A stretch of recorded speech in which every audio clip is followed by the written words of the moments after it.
Nagpaandam ang National Telecommunications Commission o NTC6 sa publiko angot sa malapnagon nga text scams ilabi na ang mga ginapadala nga personalized text kung sariin may full names ang ginapadalaan kag ginatanyagan sang trabaho, pagdaog sa raffle draw kag pagpangayo sang kwarta gamit ang peke nga identity. Nagapanugya naman ang NTC6 nga hindi gid pag-i-click ang mga text messages nga nagalakip sang Uniform Resource Locator so kon URLs, codes kag computer-generated nga mga mensahe.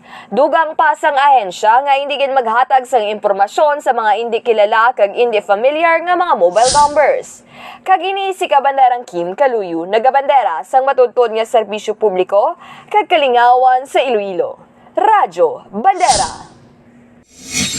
Ang ining balita ang ginadulong sa inyo sang DTX Coffee Mix. Himo sa natural nga sangka pareho sang amarkuso, chia seeds, sugared cane extract powder. DTX Coffee Mix. Nakakapi ka na, naka-detox ka pa. DTX Coffee Mix. Mabakal sa mga butika.